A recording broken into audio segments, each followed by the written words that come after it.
vivons une période agitée. Nous sommes chaque jour témoins d'une succession apparemment continuelle de souffrances humaines dues à des catastrophes naturelles ou provoquées par l'homme. Mais que dire des tourments journaliers qui ne font pas les gros titres?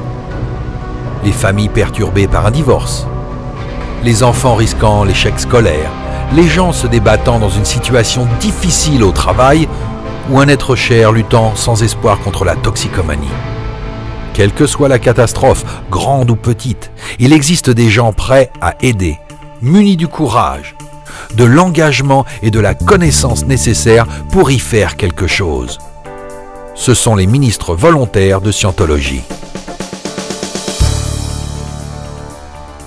Le mouvement des ministres volontaires, établi par L. Ron Hubbard en 1976, possède des dizaines de milliers de bénévoles.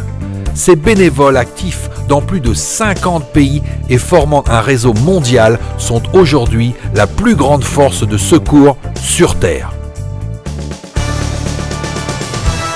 Quand une catastrophe se produit, les ministres volontaires sont parmi les premiers à arriver sur les lieux et les derniers à s'en aller. Dans les minutes qui ont suivi la catastrophe du World Trade Center, les ministres volontaires étaient sur les lieux, fournissant un soutien continuel au personnel de secours. Des mois de services dévoués fournis par plus de 800 ministres volontaires leur ont valu des éloges d'officiels et de leaders civiques, y compris la médaille pour bravoure offerte par les sapeurs-pompiers de New York. Quand les tsunamis ont décimé les côtes de l'Asie du Sud-Est et de l'Inde, les ministres volontaires de 28 pays ont mobilisé des forces et ont apporté du secours aux gens qui en avaient désespérément besoin. Étant donné le nombre de gens touchés, ils ont enseigné les techniques des ministres volontaires à tout le monde, depuis des ecclésiastiques musulmans jusqu'à des moines bouddhistes. En tout, plus de 50 000 personnes ont reçu cette formation, apportant ainsi de l'aide à plus d'1/4 million de survivants.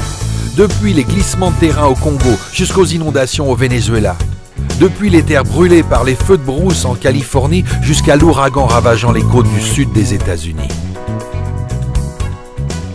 À Londres, en Tchétchénie, en Indonésie, au Japon, partout où il y a besoin d'aide, les ministres volontaires répondent à l'appel.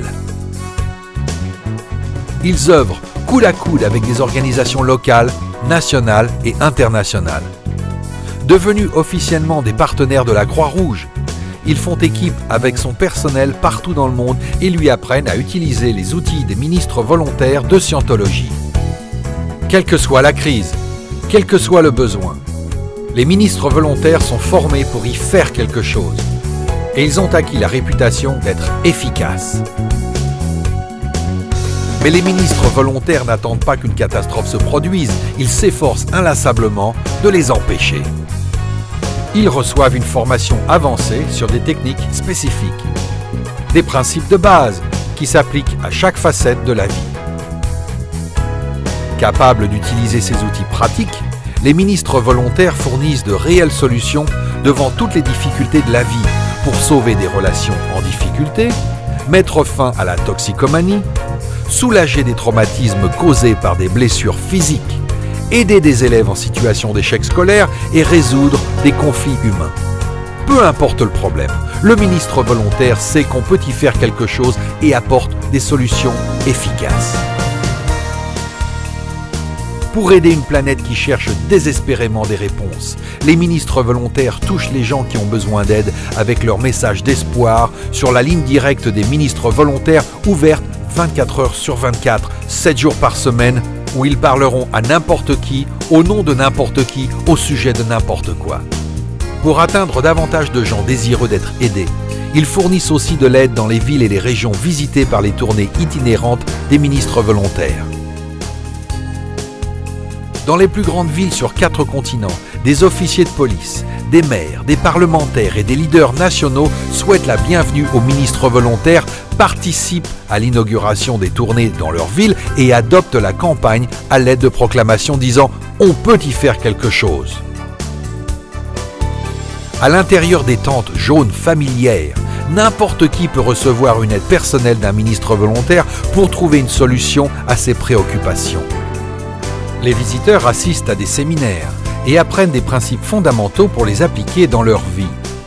Puis, ils utilisent ces techniques pratiques afin d'améliorer la vie des personnes dans leur entourage.